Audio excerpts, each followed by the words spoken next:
que ejerceré fielmente el cargo de Presidente de la República que me ha confiado la Nación por el periodo presidencial 2011-2016, que defenderé la soberanía nacional, el orden constitucional y la integridad física y moral de la República y sus instituciones democráticas, honrando el espíritu, los principios y los valores de la Constitución de 1979, que reconoceré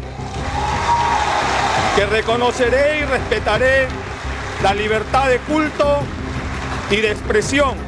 Que empujaban a que Castilla sea el futuro ministro de Economía, ¿no? ¡Ahora sí! ¡Ahora sí! Y me llama Salomón. ¿Cómo vas a hacer eso, Daniel? La misión de poder que ahora el presidente y yo tenemos es pensar en transformar esas estructuras que pueden hacer que el país se estanque. Pero ya había un clima hostil, se había generado un ambiente hostil. A mí me llegó a preocupar porque sentí que de repente todo no estaba tan estable y sabía que era una etapa difícil. Lo tenía clarísimo Xiaomi Learning, el tema del medio ambiente. Lo que ellos tenían es una agenda diferente a la que nosotros estábamos proponiendo al país. Vista la renuncia que al cargo de presidente del Consejo de Ministros formula el señor Salomón Lerner Guitis y estando lo acordado se resuelve. Señor Óscar Valdés Dancuart, juráis por Dios y estos santos evangelios desempeñar leal y fielmente el cargo de presidente del Consejo de Ministros que os confío. Sí, juro.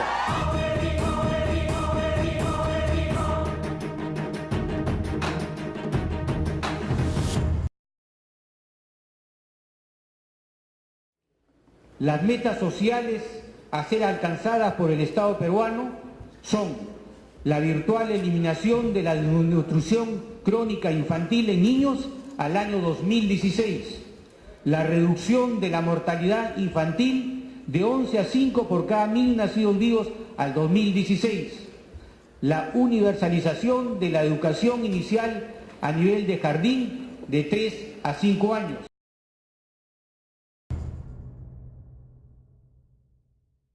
La hoja de ruta se prepara inmediatamente posterior a la primera vuelta, en donde se alcanza casi un 32%, pero no se alcanza la mayoría necesaria. Es ahí donde nosotros nos juntamos todo el equipo que trabajó la campaña con Ollanta y decidimos que había que hacer una apertura de la izquierda hacia el centro. Y ahí es que logramos, inclusive a algunos grupos de la izquierda que en la primera vuelta no apoyaron a Ollanta Humala, para conseguir hacer una hoja de ruta que pudiera convencer a todas estas fuerzas políticas a una propuesta que sea más equilibrada desde el punto de vista de un centro izquierda, ¿no? La tarea del primer gabinete era tranquilizar, dejar la idea de que el país continuaba avanzando, que se iban a hacer algunas reformas importantes, reclamadas, creo yo que eran necesarias, pero que había que mantener los principios económicos del modelo. Cuando entro, lo encuentro Ollanta Humala, que estaba con Toledo y estaba con Daniela Bugatá. Pensaba que nos iban a dar orientaciones para que Daniela Bugatá y yo entráramos a ver una agenda común juntos para después ir desarrollándolo. Pero allí es donde el presidente Ollanta Humala me dice, me enamora, nos gustaría que usted fuera parte de nuestro gabinete. El gobierno, lo que no hace los primeros 100 días o inicias, se queda muy difícil hacer el resto, ¿no? Uno tiene que marcar, es como marcar el paso y decir por dónde y cuál es la dirección en realidad. Bueno, yo lo conocía a él de antes, porque yo había estado en Conviagro como presidente de Conviagro, y habíamos tenido varias reuniones como candidato. Incluso cuando pierde la primera elección, después nos hemos reunido con él como ganaderos. Yo era presidente de la Asociación de Ganaderos en un momento dado, y nos reunimos para explicarle la problemática de la leche, etc. Entonces él fue una persona que nos dio la impresión de que era muy interesado en conocer el detalle.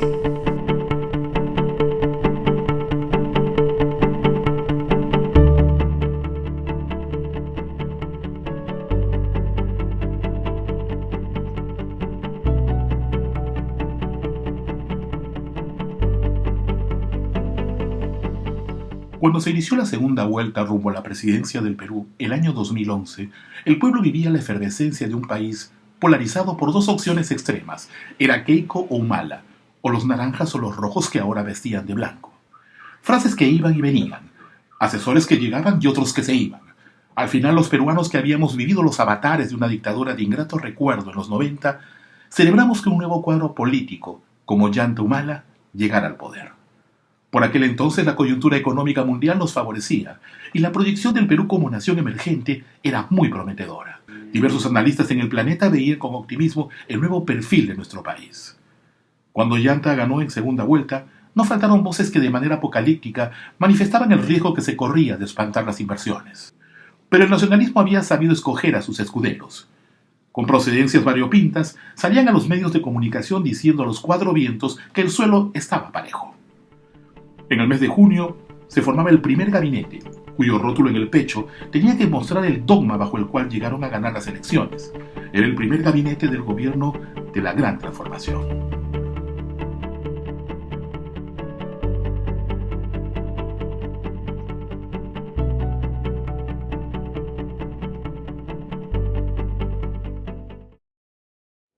Estos ejes de nuestra acción de gobierno se realizarán a través de 10 políticas de Estado que expresan un sentido común nacional. Ellos resumen el consenso ciudadano por el que han votado los peruanos y tiene como propósito el desarrollo del Perú como nación. El Perú es un país que tiene una clase media pujante, con mayor poder adquisitivo.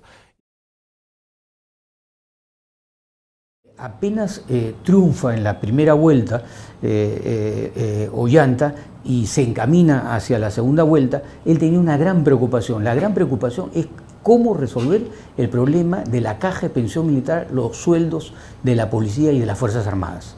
Y entonces pide al gobierno de Alan García que del Ministerio de Economía le indiquen qué persona podía darle esa información y qué avances había sobre las soluciones a la caja de pensión y a los salarios de la Policía y Fuerzas Armadas. Y es ahí donde el viceministro de Economía, que era el señor Miguel de Castilla, es enviado por Ismael Benavides, que era el ministro de Economía de Alan García, de la última parte de su gobierno, para que comience con el equipo de Ollanta Humala y especialmente el propio Ollanta Humala a explicarle qué soluciones ellos proponían como el Ministerio de Economía a estos temas. Bueno, lo que pasa es que también no se olvide que a partir del 10 de junio o 12 se montan las comisiones de transferencia. Castilla piensa mandar un modelo diferente si nosotros estábamos trabajando el modelo con la cantidad de dinero que había dicho Castilla. Y era totalmente autosustentable el modelo. En los próximos 15 años todo quedaba bien, se había recuperado la caja, todo, etc. Entonces, pero Castilla, con otro criterio, pensó mandar un proyecto de ley de él, no el que habíamos trabajado nosotros. Y yo en ese momento, cuando estoy saliendo de un Consejo de Ministros, me entero de que Castilla había mandado a firmar, a dar su consentimiento a un proyecto que él mandaba, ¿no? que era totalmente distinto al que habíamos nosotros propuesto. Gente que era la que había estado en la segunda vuelta, en la época de la campaña, que venía, digamos, del partido que había apoyado en la segunda vuelta, y vi un grupo de gente que venía, que evidentemente no había estado en la segunda vuelta, que venía de algún otro lugar. En algunos de ellos intuía que ni siquiera habían votado en la segunda vuelta por Ollanta Humala. La resistencia que tuve yo para, por ejemplo, lograr esto de los lotes eolcos que mencioné antes, cuando quisimos hacer que el gobierno, a través del Ministerio de Agricultura y COFIDE, compráramos una parte de las áreas, de las 38.000 hectáreas, para después venderla en lotes más pequeños, de 50 a 100 hectáreas, que permitieran que aunque sea algún lambayecano o gente de la zona pudiera ser propietario de algún lote. Hoy día tengo entendido que no hay, a lo más trabajan para los propietarios de los lotes, pero no hay ningún lambayecano propietario. Pero bueno, ya la resistencia que tuvimos en su oportunidad, que fue básicamente una movida del Ministerio de Economía, según nosotros lo entendimos, a través de COFIDE, que nos bloqueó el acceso a la subasta, porque llegaron tarde el día que tenían que llegar a antes de las 10 de la mañana para entregar el sobre presentando la propuesta nuestra, digamos, presentándonos como postores. Bueno, nos sacaron del sistema por una orden que nosotros imaginamos que venía de economía. Ya habíamos empezado a notar que efectivamente las posibilidades de hacer cosas que nosotros habíamos traído empezaban a tener límites. Y en ese sentido, el malestar que Salomón sentía es explicable porque efectivamente se avanzó mucho en las negociaciones de Conga también, y sin embargo no se permitió que continuaran. Sobre todo cuando a mí se me pide que yo sea el que dirija el primer gabinete de Ollanta Humala, pero se me indica que probablemente las inclinaciones son a favor de Miguel de Castilla o de la ratificación de Julio Velarde, yo le indico que le agradecía mucho al presidente, pero yo no iba a aceptar esas dos personas. Y ahí es donde se negocia con el presidente para poder elegir a los candidatos y elegir a un ministro de Economía en base a un balance que se llega a un acuerdo con él. El acuerdo es que Kurt Burdeo ingrese al gabinete y se evalúe la gestión de Castilla los primeros 6 meses de su gobierno. Y en el caso de Julio Velarde se le indica que 3 de los directores que iban a ser probablemente, alguno de ellos el presidente del Banco Central de Reserva, vayan de directores, más el candidato del Parlamento, en donde había mayoría de Gana Perú, que era el partido de Ollanta Humala, del Partido Nacionalista, para que ahí saliera el 4º director del Banco Central de Reserva, con lo cual había una mayoría en caso que la política monetaria que se implemente el Banco Central no correspondía a la política económica del gobierno. Es un objetivo del gobierno asegurar un crecimiento sostenido no menor del 6% por año. Estimamos que el Perú será en este quinquenio el país de mayor crecimiento en la región, con una baja inflación, un ritmo de crecimiento de inversión privada, mejores calificaciones crediticias internacionales y una deuda pública no mayor al 15% del Producto Bruto Interno.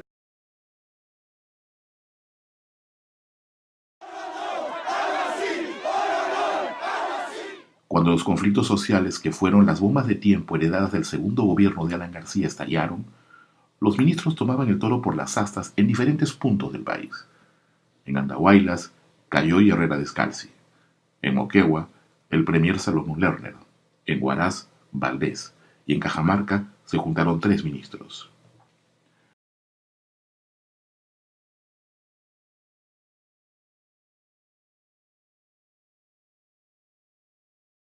Dentro de los primeros 100 días se zanjó el tema más difícil de todos. Era el tema de la ¿sobreganancia minería. Sí, era el tema de las sobreganancias mineras, que se llamó de las sobreganancias mineras, en las cuales la gente del sector minero realmente se comportó muy bien y se logró salvar un escollo dificilísimo, porque de no haberse salvado ese escollo, creo que el destino habría sido totalmente diferente. Se hubiera producido una ruptura con el sector minero. Señor ministro, bienvenido a Cajamarca. Señor ministro, un saludo para Cajamarca. Perdón, por favor, en la conferencia de prensa el ministro va a declarar. ¿Por qué no visita, ministro? Bueno, ya lo saben, ver la zona y ver los problemas de... Adelante, por favor, estamos con la hora. ¿Qué conoce? Estamos con la hora. En la conferencia de prensa va a declarar, He señor ministro. estado por ahí algunas veces. Están escuchando a través de la radio. ¿Qué mensaje le das a los comuneros de la zona? Que tengan tranquilidad. Que tengan tranquilidad. Bien, muchas gracias, colegas. Los veo más tarde. Mi mensaje es que apenas regresemos nos reunimos con la prensa. Estamos yendo, nos están esperando los alcaldes. Hemos acordado con ir a visitarlos y de regreso para no hablar sin ver. Por supuesto. Vamos a observar, ¿no? Sí, señor. ¿Van a sobrevolar nada más el territorio de Congo? No, claro que no. ¿Van a dialogar con los campesinos? Vamos a bajar y vamos a dialogar con los alcaldes. Tenemos un acuerdo con ellos que hemos acordado ayer en el Palacio de Gobierno. ¿Cuál es la posición del Estado central, señor ministro? Ahora que regresemos a la conferencia de prensa, de verdad. Sí, me imagino que será... Sí, hay mucho optimismo, señor ministro. ¿Se va a cerrar el proyecto Conga? No puedo adelantar opinión, eso no tiene sentido. Usted dio declaraciones hace poco, ¿no? Yo di declaraciones y dije, quiero ir a ver. ¿Mantiene su posición, ministro? He venido a ver, señor, he venido a ver. Veamos, conversemos y veamos. Como dijo el primer ministro, hablando nos entenderemos. Bueno, yo llegué el mismo día, pero muy temprano. O sea, yo llegué en el primer vuelo, digamos, con la intención de ir por tierra a Conga y conocer a Perol, mejor dicho, a la Laguna del Perol, y conocer un poco todo lo que eran los alrededores en la medida de lo posible. Y fui acompañado de los alcaldes que de alguna manera se sentían afectados por el proyecto o que representaban a las comunidades vecinas. En ese camino pasamos, bueno, nos hicimos acompañar con gente de la ANA, qué sé yo, y cuando llegamos a eso de las 11 de la mañana, a la parte alta, nos sorprendimos de que, porque todavía no habían llegado los otros ministros que llegaron en helicóptero, y que llegaron más o menos a la 1, nos encontramos con que estaba tomada la zona por personal de Yanacocha. Yanacocha había creído conveniente hacer una demostración de, digamos, de interés o de apoyo al proyecto, llevando a todo el personal que pudo conseguir, tanto del proyecto Conga como de Yanacocha. Ustedes están porque sí se haga... ¿Cómo dice que claro, que sí. Lo que pasa es que aquí hay un movimiento nomás de personas que se oponen a esto por intereses personales y políticos. No es otra cosa. Eso, nosotros somos de la zona. Claro. Ya. A ver, el señor los va a filmar acá de un lado y los va a grabar. Díganme ustedes lo que ustedes piensan, con toda libertad. Ya. Nosotros pensamos de que aquí existe un grupo de personas que tienen intereses políticos y intereses personales. Después, al final, nosotros somos propietarios de estos lugares y tenemos derecho a un trabajo. Y gracias a la minería es que nosotros podemos alcanzar un desarrollo para nuestra comunidad, para nuestros hijos. Estamos mejorando nuestro futuro. Al final, solamente es, como les digo, un grupo encabezado por algún representante de algún movimiento que quieren solamente hacer llegar a las demás personas ideas erróneas, confundiendo a las comunidades, confundiendo a los alumnos de los colegios y escuelas, solamente por intereses propios y nada más. Eso es. Después, ustedes... Señor ministro. ¿Dónde viven ustedes? Señor ministro. Yo los voy a escuchar a todos, por favor. A todos los voy a escuchar. Correcto, eso le voy a preguntar. Usted trabaja de la mina, ¿no es cierto? Sí, sí, ministro. ¿Usted trabaja en la mina? ¿Hace cuánto que trabajan en la mina? ¿Usted cuánto Yo ya tiempo? vengo trabajando aproximadamente 10 años. Ya, 10 años. Yo soy propietario. Mire. Yo soy propietario y ¿qué es lo que pasa? Que antes decía que, por ejemplo, Selendín, nos íbamos a reclamar algo al puesto, decían que ellos no tienen nuestra jurisdicción, que nos vayamos a Bambamarca. Y ahora que ahora hay mina, ahora dicen no, ya son de nosotros. Entonces, ¿qué intereses tienen? Las cosas deben hablarse claras, porque el gobierno de acá cambia 5 años, y de acá que cambie 5 años el gobierno cambia la mentalidad, entonces se va a explotar igual. Y nosotros hay que aprovechar. Vamos a escuchar a... desarrollando ya 19 años. Vamos a escuchar no ha habido a todos. Ningún interés, ningún interés Lo económico. democrático es, voy a escuchar a todos, los que están a favor y los que están en contra, ¿ok? Pero, señor ministro, disculpe, queremos también manifestar nuestra posición. En la instalación de mesa de diálogo fue una burla. Allí nos dimos claramente cuenta de que aquí está primando el color de la bandera política de turno. Y los propietarios, los trabajadores, los moradores de Cajamarca debemos ser gobernados por una autoridad con equidad. Aquí no hay color de bandera política, señor ministro. Somos más de 5.000 trabajadores y detrás nuestro están nuestras familias. Nuestros hijos. Pedir irresponsablemente hasta el congresista Rimarachín que se cierre el proyecto son frases irresponsables, señor ministro, que están alentando la violencia de los que están en contra del proyecto. Buenas tardes. Representamos a un gobierno que viene a servir y como parte de servir viene a escucharlos. Creemos en la democracia y creemos en el desarrollo, pero creemos en un desarrollo inclusivo. Tiene que ser bueno para todos. Esa es la forma en la que piensa este gobierno. Y creemos que el país necesita paz social. El país ya vivió épocas de violencia. Ya creo que hemos aprendido que no es la violencia la forma de resolver las diferencias. Escucho a las personas, pueden ser muchos con una opinión y pocos con otra opinión. Anunciarles que se ha conseguido con las empresas mineras dar paso al pago de un gravamen de aproximadamente 3.000 millones de soles por año.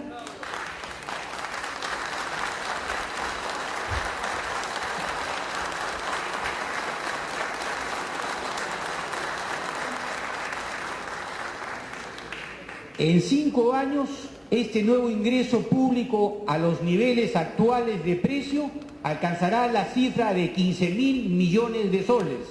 Este gravamen no afectará ni la inversión ni la competitividad de las empresas, facilitando la inversión en proyectos por 30.000 millones de dólares en los próximos 5 años en el sector de minería.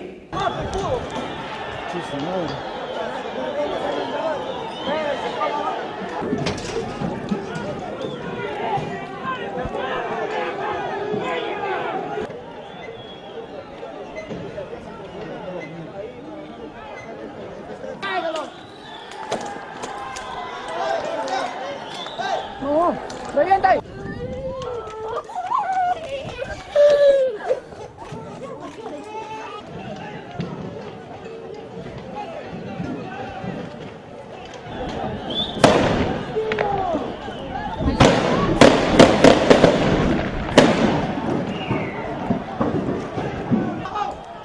A un lado, Mendoza, para allá nomás.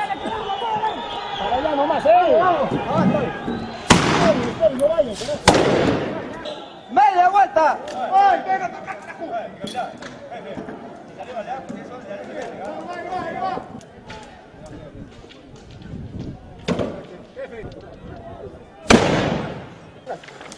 Tranquilo, carajo, viene dando.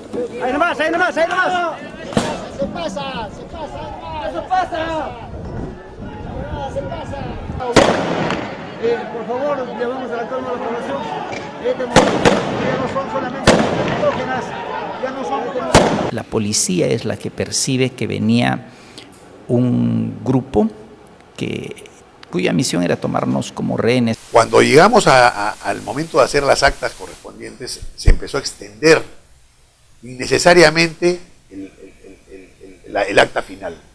Se hizo un primer borrador, se encontraron algunas cuestiones menores que no se habían puesto, después apareció alguien que decía que no habíamos mencionado el tema de las vicuñas o de las alpacas, que no tenía nada que ver con el tema, pero que alguien había levantado la mano en un momento dado a decir que las vicuñas estaban expuestas a la contaminación del agua de los ríos y que no se lo había puesto eso en el acta. Entonces, cuando nos dimos cuenta que se estaba extendiendo en demasía y habiendo un plazo límite técnico para poder salir de Oxapampa, de Andahuaylas, por razones que la Fuerza Aérea maneja, por el tema de seguridad, de poder cruzar la cordillera, etcétera, hay unas horas tope máximas que pueden ellos salir, y nos lo habían advertido, creo que era a las 4:30 de la tarde, la hora que teníamos que estar en el aeropuerto para poder salir y pasar la cordillera sin riesgo de que pudiera haber un accidente.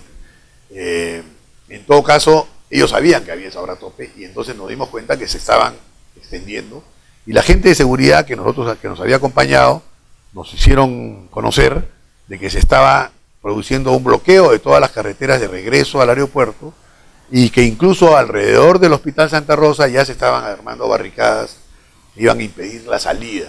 Entonces nosotros, la recomendación que nos dijeron, o salimos ahora o puede pasar cualquier cosa. Entonces la recomendación era, salgan los ministros adelante y atrás va a salir el resto del grupo que habíamos ido. Efectivamente, cuando llegamos a la esquina ya tuvieron que romper una barricada que se había armado, y pasar por encima de unas rocas que se habían puesto ahí. Y ya todo el regreso fue por carreteras alternativas en la mayoría de los casos, y apedreados, y además la gente soliviantada por mensajes de radio que decían una serie de cosas contra los ministros.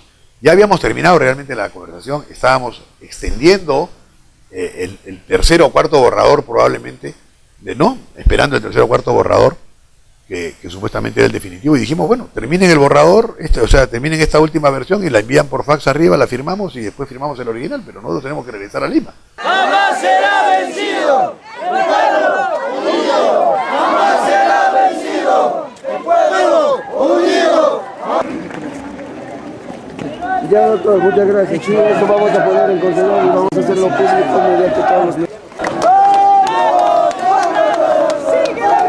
Por casualidad, en esos momentos había subido a la camioneta que me habían asignado, un poco para evitar dar respuestas a la prensa que me estaba haciendo preguntas respecto a los acuerdos Ya los acuerdos se habían cerrado, lo que faltaba era firmarlos, pero no quería decir nada hasta que no estuvieron firmados, entonces después de eso salir. Entonces justo en esos momentos es cuando la policía dice que hay que salir y bueno, pues hemos tenido que retroceder en el vehículo, cruzamos una andanada de piedras y me acuerdo la gente de seguridad me dijo que una de esas ondas es capaz de quebrar una columna vertebral o destrozar una cabeza. Veníamos, digamos, con una actitud de muchos conflictos sociales en el gobierno de Alan García, al final de su gobierno de Alan García, que no se resolvieron y que reventaron al inicio del gobierno de Ollanta, además de una expectativa,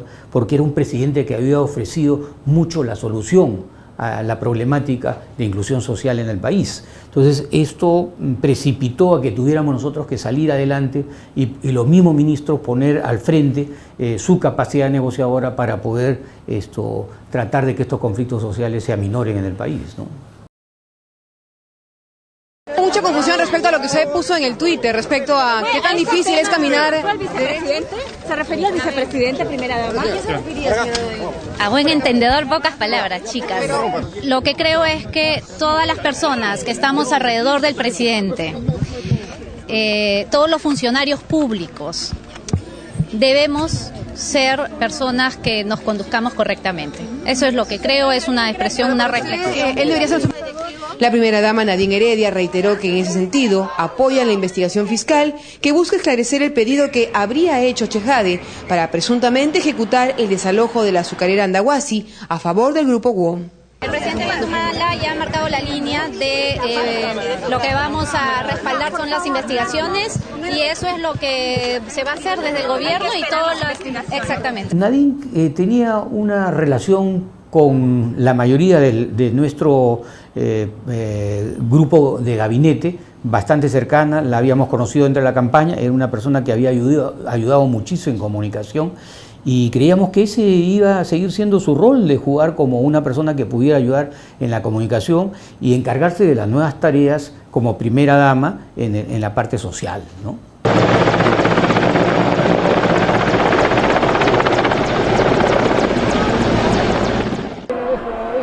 Ella es Nadine.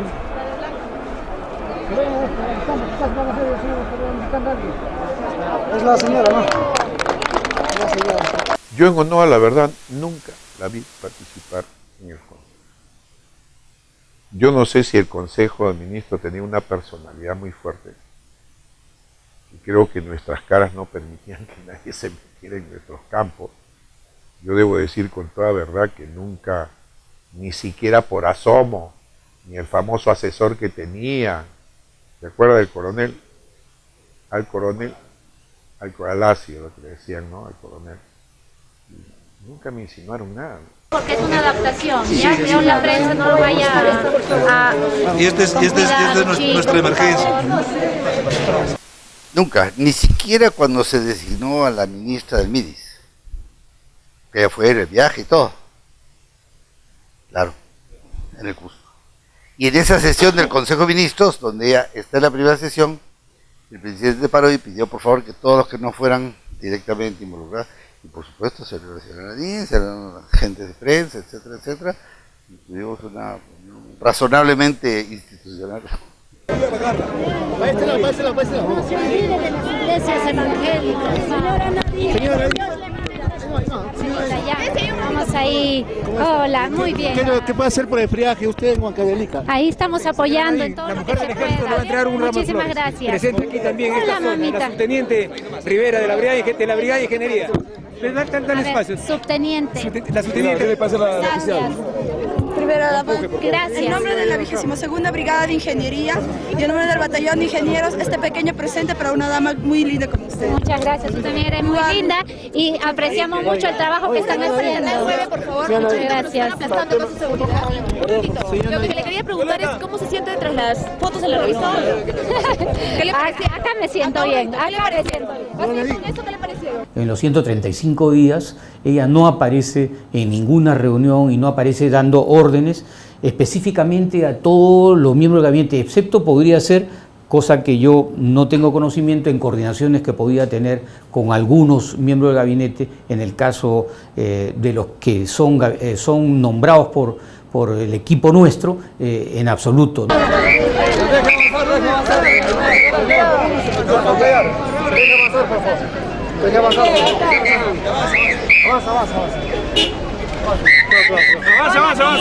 Avance. Hola, pequeñita. Hola.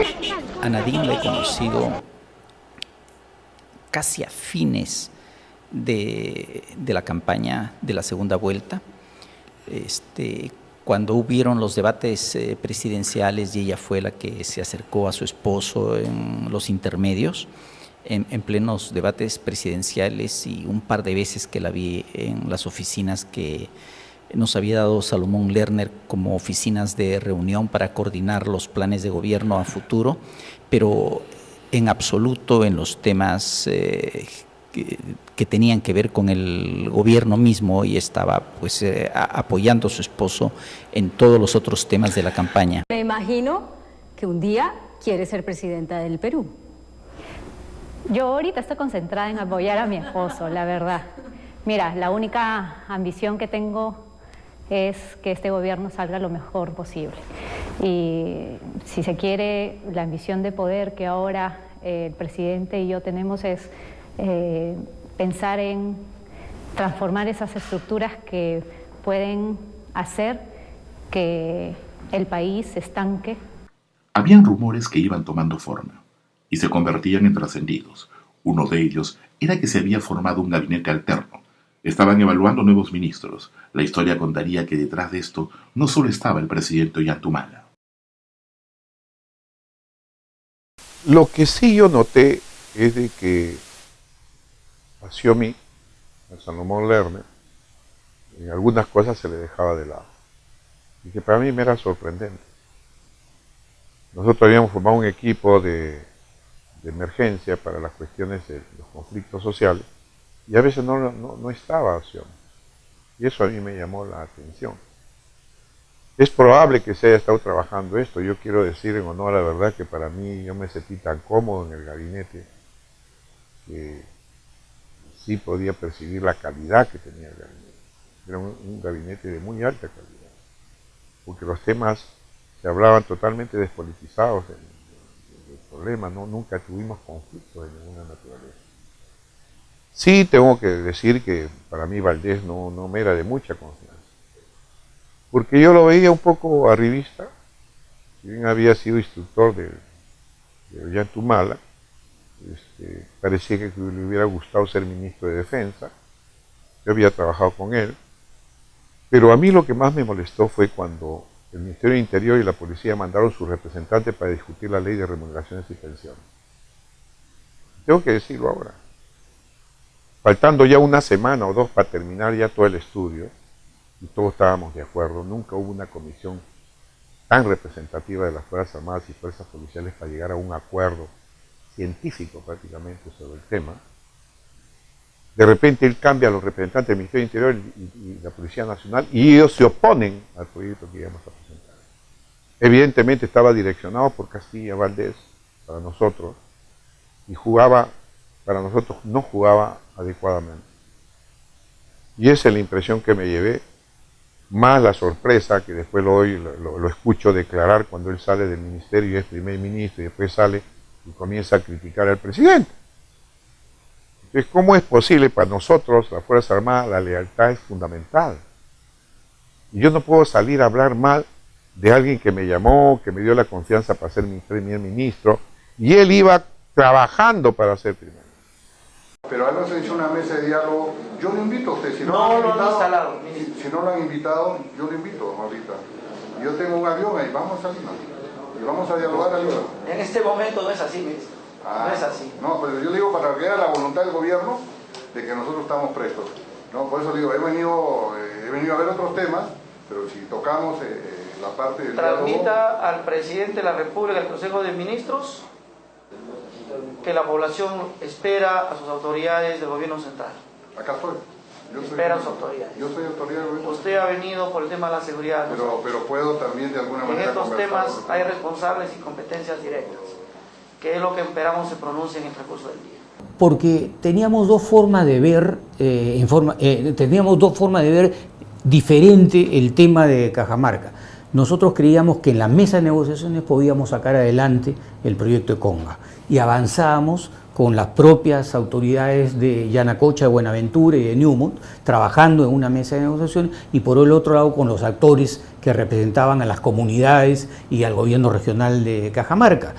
Sin embargo, el presidente tenía mucha presión por huelgas o marchas o paros que en Cajamarca existía, no solamente por Conga, sino por relaciones internas de conflicto, ¿no? Había un conflicto muy grande entre Gregorio Santos con Marco Arana, con Saavedra, que era un dirigente también de las rondas campesinas, en donde esos conflictos también dificultaban los mejores tratos para poder resolver el problema de Conga.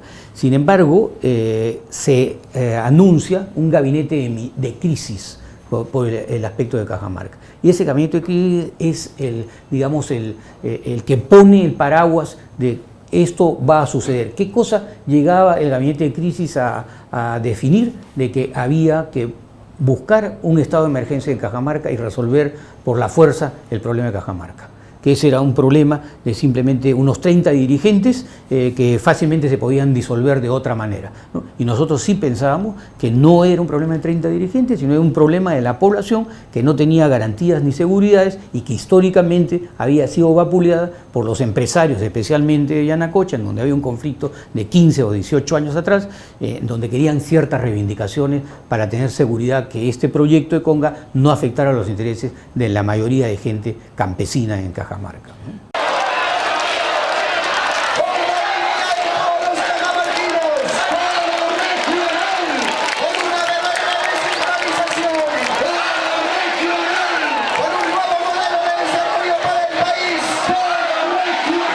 Tenemos una vista aérea de los pobladores de Cajamarca que se han dado cita aquí en la Plaza de Armas de Cajamarca. Diferentes instituciones, diferentes agrupaciones se han dado cita para reclamar en contra de la continuidad del proyecto Conga en Guasmín, Cajamarca.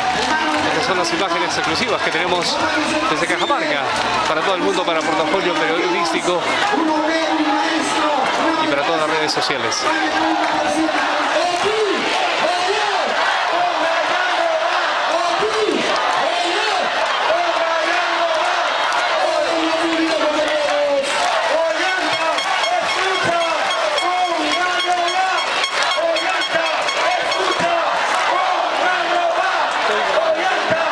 Se fracasa por una palabra, ¿no? Una palabra que es suspender, ¿no?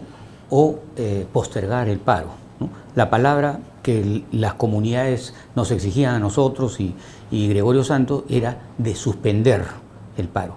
Y la palabra que Ollanta Humala nos exigía a nosotros que ellos tenían que aprobar en el acta era levantar el paro esa misma noche para no declarar el estado de emergencia.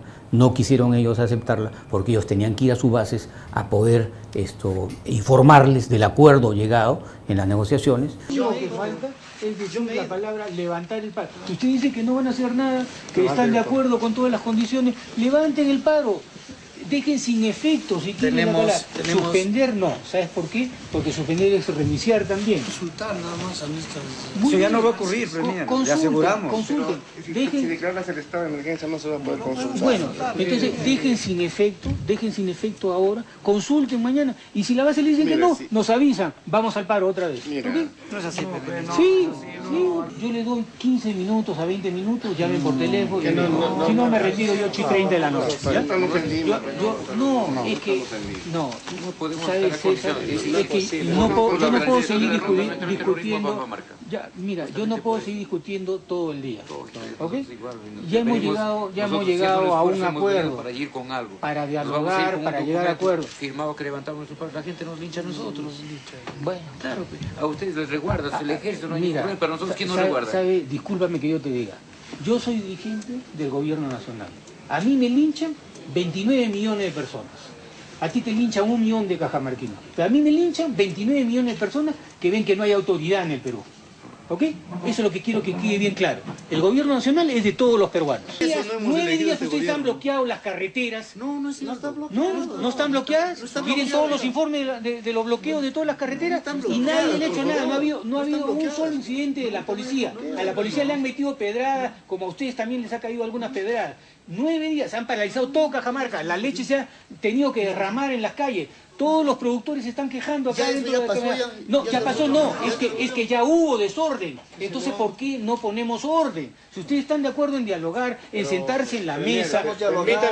Permítanos hasta mañana para poner ese orden. No puedo ponerles el orden, porque ¿sabes qué? El acta consensual le entregamos mañana. Mira, permítanos también, lamentablemente no puedo darle más tiempo. No puedo darle más tiempo porque yo tengo que dar una respuesta al país. A mí se me salen las lágrimas que vaya a haber enfrentamientos con peruanos. Eso es lo que no queremos. Eso es lo que no queremos. Pero entonces dejen sin efecto el paro. Dejen sin efecto el paro. Y vayan donde sus bases y expliquen. Pero ¿se podría decir que la posición de los líderes resulta intransigente teniendo en cuenta que ha habido la voluntad de diálogo y eso se ha roto? Yo diría que no tienen mandato. Estos líderes que han venido, parecería que no tienen el mandato, tienen que hacer consultas necesarias. Nosotros estamos esperando, nosotros estamos abiertos al diálogo. Lo que no queremos es que la indisciplina, la falta de respeto a la Constitución, las garantías que cada ciudadano debe tener frente a la propiedad privada, sean vulnerados. Eso para nosotros no se puede seguir permitiendo.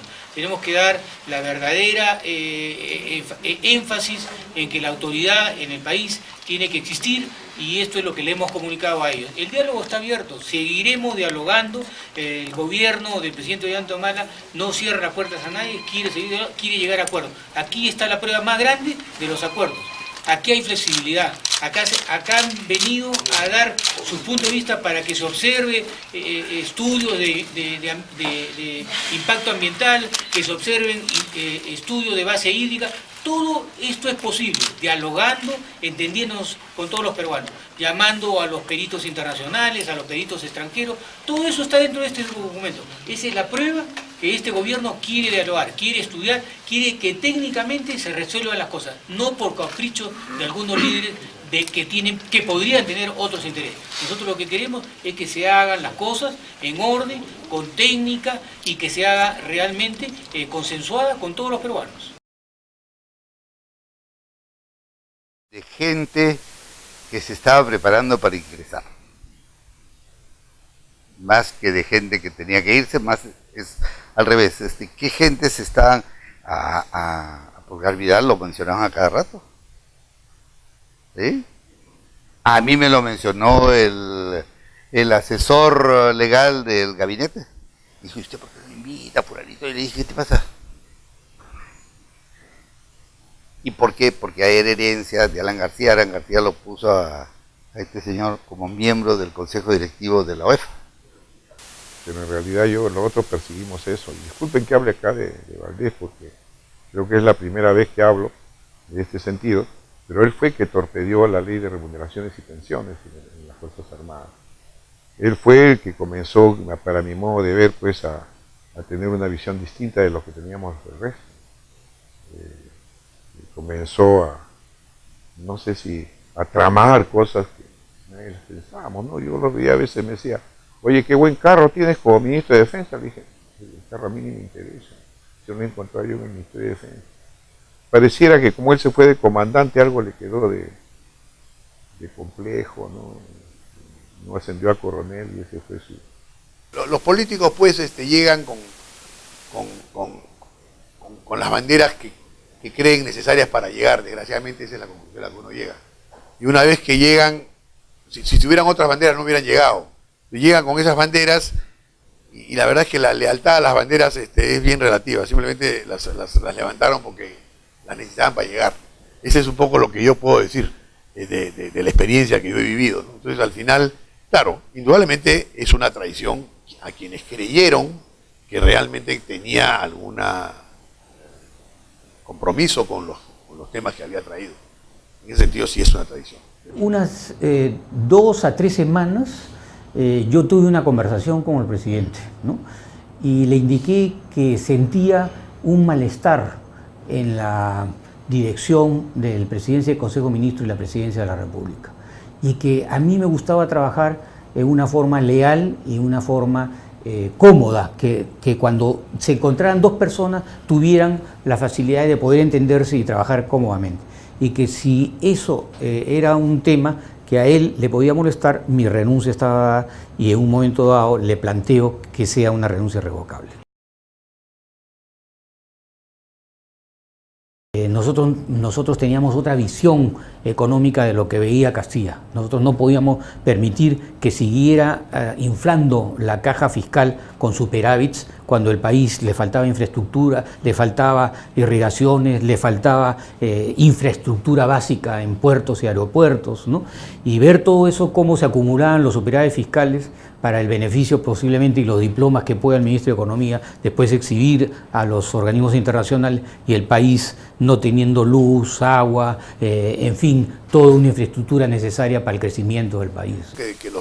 Llevar la tecnología, permitir que los pequeños y medianos productores accedieran a ella, dar las mismas facilidades que se habían conseguido ya para los grandes productores exportadores en el acceso a los agroquímicos. Los costos en una estructura agraria, de costos de una empresa agraria, de un emprendimiento agrario, en el caso agrícola sobre todo, el componente de agroquímicos es muy alto.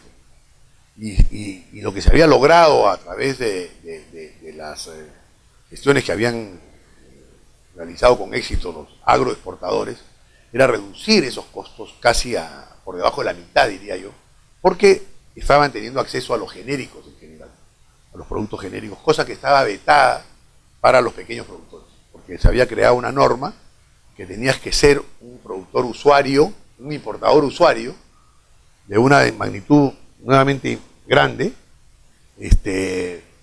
miembro de la Asociación de Productores de Espárrago o lo que fuera, para tener acceso a ese tipo de facilidades. Lo que queríamos, por ejemplo, era que eso también le llegara a los pequeños productores, ayudarlos a tener herramientas que les permitieran competir. Ese era un objetivo. Que la educación debía ser el eje, que debía tener una educación de calidad en todas las Fuerzas Armadas. Había una diferencia entre educación en diversas Fuerzas Armadas, Marina, Aviación, Ejército, tenían algunas desigualdades en este sentido. Pensábamos hacer unas Fuerzas Armadas mucho más competitivas, mucho más eficaces.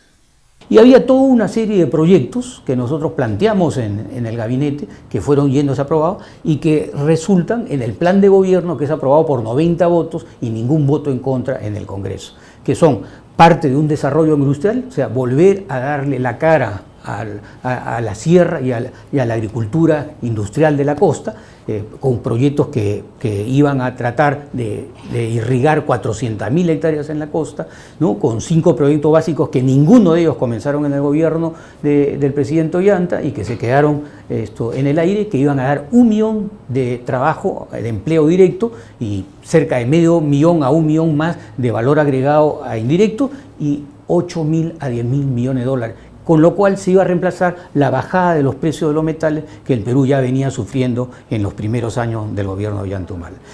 Lo que se quería hacer era darle vuelta a la estructura de cómo estaba inventado y montado el tema ambiental, que parecía que era un sector más, y yo le decía, no, el tema ambiental no es un sector más, es un sector transversal que abarca a todos.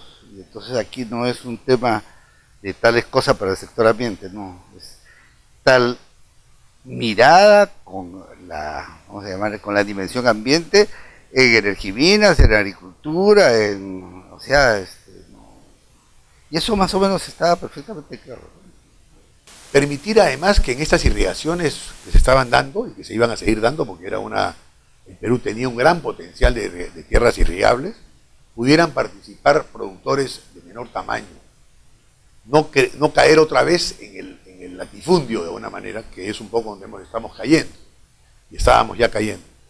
Permitir, por ejemplo, que en Olmos, en la irrigación de Olmos, que se estaba por terminar y subastar, pudieran haber lotes de 50 a 100 hectáreas, que son más que suficientes para tener una actividad económicamente balanceada y al acceso de los pequeños, no de los pequeños, no estamos hablando del campesino, estamos hablando del profesional con experiencia, pero mediano empresario, lo que se ha enseñado, lo que se había planteado ya en ese momento era que esto iba a ser solamente para las grandes empresas. Esa visión digamos, excluyente era algo que a nosotros nos parecía que no era. Perfeccionar la escuela superior, la escuela técnica, sacar a los suboficiales, sacar mejores suboficiales, y estos suboficiales poder reemplazar muchas tareas que hacían los oficiales, pero tener oficiales de altísima calidad, que todos hablaran otro idioma cuando salieran de la escuela, y de una resolución al respecto, que no podía recibirse ningún oficial en la Fuerza Armada que no dominara por lo menos otro idioma más. Porque no podía, teníamos becas que perdíamos en otros países. También comenzamos a mandar oficiales o cadetes a diversas escuelas del mundo. Mandamos a Rusia, mandamos a Alemania, mandamos a Francia, Estados Unidos, de tal manera de tener un oficial o un cadete cuando venga, un oficial distinto, que vea varias realidades y pueda adaptar sus conocimientos a una realidad como la peruana. Nosotros comenzamos el gobierno con el 28 de julio con el aumento de sueldos y salario a 25%. Eso ya era parte de una redistribución importante que se le daba a los trabajadores en el Perú a que tengan sueldos y salarios justos. En el tema ganadero, nosotros creemos que el Perú había retrocedido muchísimo en lo que era el desarrollo ganadero. Incluso no había una dirección de ganadería en el Ministerio de Agricultura, que queríamos crearla también. Queríamos crear el viceministerio, no viceministerio, una dirección de agricultura, una dirección de ganadería. O sea, direcciones por tema, como habían habido antes y que se habían disuelto. La relación entre la industria, de alguna manera casi monopólica o oligopólica, y los ganaderos lecheros, era una relación muy dispareja, que requería que hubiera una serie de intervenciones para evitar el abuso de la posición de dominio que se da hasta ahora. Y básicamente habían normas que se habían dado en un momento dado que habían sido retiradas justamente por presión de la industria, que nosotros pretendíamos regresar. Aprovechar el poder de compra estatal, el poder de compra que tiene las Fuerzas Armadas para lograr transferencias tecnológicas importantes para nuestro país. Porque nos habíamos acostumbrado a comprar gran cantidad de equipo que al final te ven lo que pasa a veces en la policía, se compra equipo y no saben ni mantenerlo ni nada. En los primeros 15 días del gobierno negociamos las sobreganancias mineras. El primer año se iba a tener un ingreso de aproximadamente entre 2.000 a 2.500 millones de soles. Eso significaba que podíamos trabajar inclusión social, proyectos de inclusión social que estaban dentro de nuestro programa de gobierno, que era Pensión 65, que era Beca 18, que era CUNAMás, que era SAMU, y para eso se tenía que crear el Ministerio de Desarrollo e Inclusión Social. Bueno, Olmos, básicamente había que terminar el proceso de subasta y tratar de meter en la perdón, todavía no se había terminado el túnel cuando nosotros entramos. Estábamos terminando el túnel y justamente había en ese momento un conflicto. Entonces había que tratar de resolver eso, aunque nosotros no nos competía porque era un tema del gobierno regional, pero fue un tema que lo identificamos y después lo trabajamos y creo que contribuimos a que se resolviera. Encontrando fórmulas, tratando de ser un amigable componedor entre las partes, siempre dejando que esto se resuelva cuando los técnicos hicieran los informes correspondientes, cosa que fue así. O sea, ayudamos a que no se paralizara el proyecto por más tiempo, porque después retomar un proyecto de este tipo que se paralizó resulta en costos normalmente altísimos. Y también las políticas que emanaron de ese primer gabinete, ¿no? Políticas que era aumentar 3% el PBI tributario, 3% significan 6.000 millones de dólares aproximadamente que iban a haber de ingresos para gasto social en el gobierno, con lo cual había desarrollo económico y había inclusión social. Habían temas de recuperación de tierras en la sierra, porque las irrigaciones, la mayoría estaban orientadas a la costa. Y las grandes inversiones en irrigaciones o en ampliación de la frontera agrícola eran en la costa y no en la sierra. Nosotros creíamos que había que hacer un desarrollo paralelo, recuperando en principio, por ejemplo, las áreas de los andenes. En su momento, según la información que se tenía, habían ocupado cerca de 1 millón de hectáreas en la sierra del Perú, y a la fecha están en uso menos de la quinta parte. La idea era que por cada hectárea de irrigación nueva en la costa, recuperáramos 1 hectárea de andenes. Y eso estaba acompañado de proyectos de valor agregado en turismo, en pesquería, en gastronomía, en proyectos de desarrollo en manufactura, el polo petroquímico de la costa, el gasoducto. O sea, había todo un plan para justamente hacer que lo que estamos hoy día hablando de diversificación productiva, hace 5 años ya estaba puesto un documento que se entregó el 10 de noviembre, un día antes de la renuncia nuestra, ¿no? Que salimos del gabinete, se entregó un documento hecho de diciembre por Curbuneo, que se llamó el documento de la descentralización, de la competitividad y de la productividad en los sectores productivos del país, y que hablaba de la diversificación productiva. Sin embargo, ese documento se guardó y se encarpetó una vez que nos fuimos del gabinete. Al día siguiente se regresa a Lima, yo me quedo en Cajamarca esa noche, se declara el estado de emergencia, en el cual yo particularmente no estaba de acuerdo, ¿no? Y al regreso se hace una reunión de informe, evaluación sobre lo que había pasado en Cajamarca, y se toman una serie de decisiones por ese mini gabinete de crisis que ya se había formado, en la cual como premier yo no estaba de acuerdo, tuve una discusión muy ácida con el ministro de Economía, sobre todo, en la cual él indicaba que se iba a acabar con las transferencias en ese momento al gobierno regional, inclusive las de gasto corriente, lo cual le dije eso es anticonstitucional porque no se puede no transferir los dineros de sueldos y salarios a maestros, a funcionarios del gobierno regional. Y luego de estas conversaciones muy fuertes, muy duras con ellos, en donde se tiene que interrumpir la reunión y levantarla porque eran posiciones muy divergentes con varios miembros ahí, sobre todo también con Valdés, que era el ministro del Interior en ese momento dado, yo le indico al presidente que por favor, lo que ya yo le había anunciado, que no iba a continuar en el gobierno, por favor lo materializara lo más pronto posible, ¿no? Es ahí donde él busca ya de formar rápidamente su gabinete.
En Piura me pidieron que regresase para un Consejo de Ministros, entonces en Lima, en el Consejo de Ministros, es cuando Salomón Lerner nos dice que va a renunciar.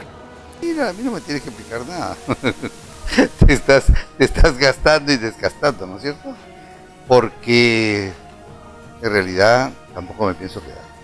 Pues, digamos, de hecho, a mí no me rogó el señor Humala para que me quede. En honor a la verdad, yo sí, que toca usted el tema, vi ese rumbo, ¿no? Porque coincidentemente él lo releva.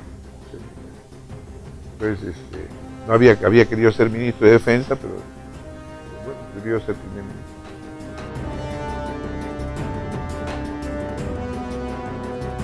Señor Óscar Valdés Dancuart, juráis por Dios y estos santos evangelios desempeñar leal y fielmente el cargo de presidente del Consejo de Ministros que os confío. Sí, juro. Si así lo hiciereis, que Dios os premie, y si no, que Él y la patria os lo demanden.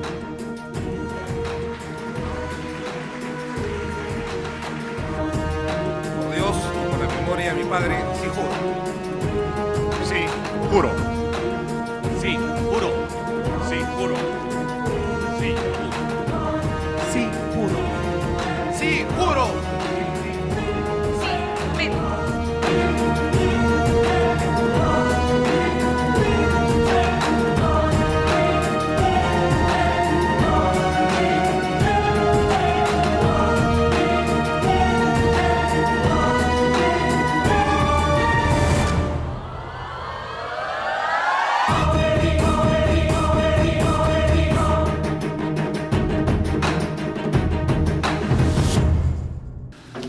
Ahora sí, empezamos con nuestro programa y tenemos el gran gusto de darle la bienvenida al exministro de Energía y Minas, el ingeniero Carlos Herrera Descalzi.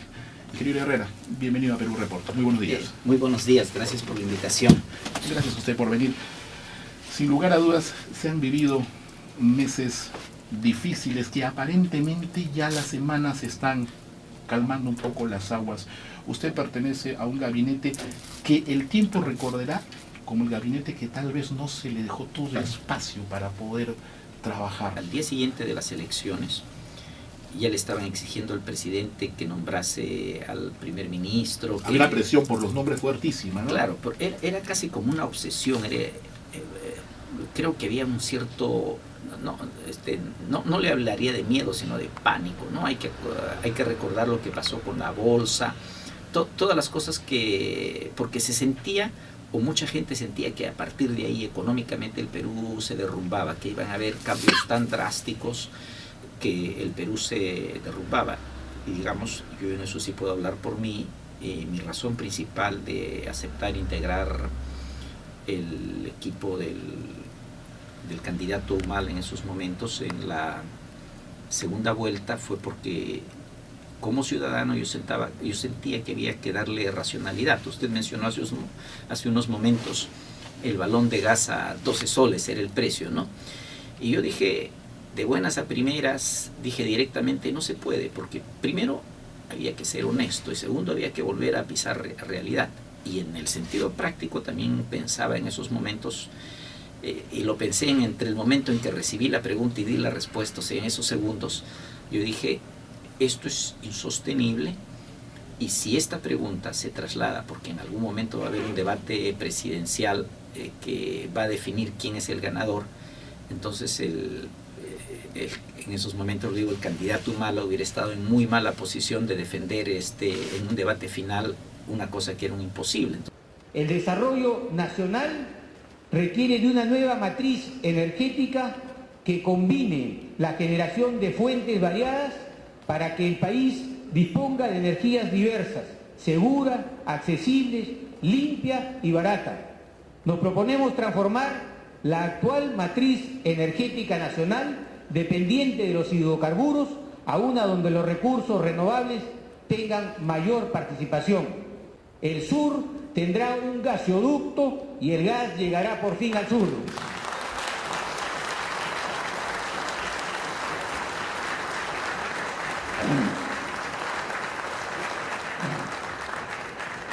Nuestra política es que el lote 88 de Camisea sea destinado íntegramente al consumo nacional, lo que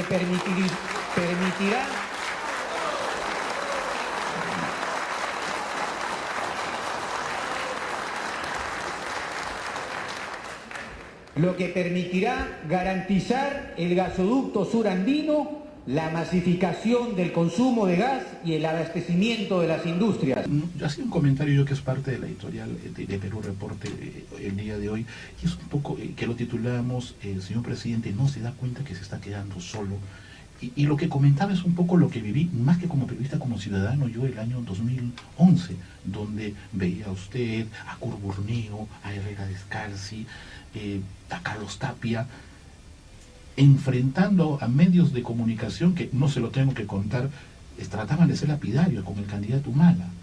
¿Qué se siente después de tanta lucha que 135 días después todo esto se acabe?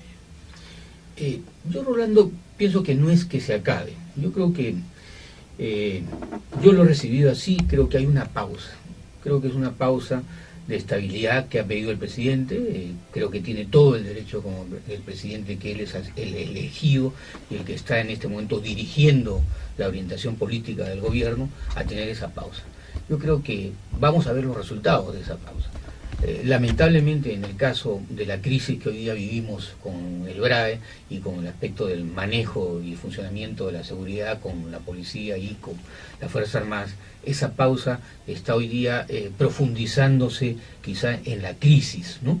Y creo que ahí es donde el presidente debe reaccionar para que lo acompañen quienes efectivamente creen que hay que hacer una transformación en el país con una hoja de ruta, efectivamente, hay que hacer crecimiento, hay que hacer inversiones extranjeras, hay que proteger la inversión nacional hasta donde se pueda dentro de un desarrollo mancomunado con la inversión extranjera y sobre todo la inclusión social. Entonces yo sí le doy el derecho a dudar de que hoy día haya un retroceso, haya un abandono de las cosas principistas de este gobierno. Tengo la esperanza de que el presidente Ollanta sabrá escuchar la voz del pueblo, esa voz del pueblo que muchas veces es más sabia que cualquier sabio.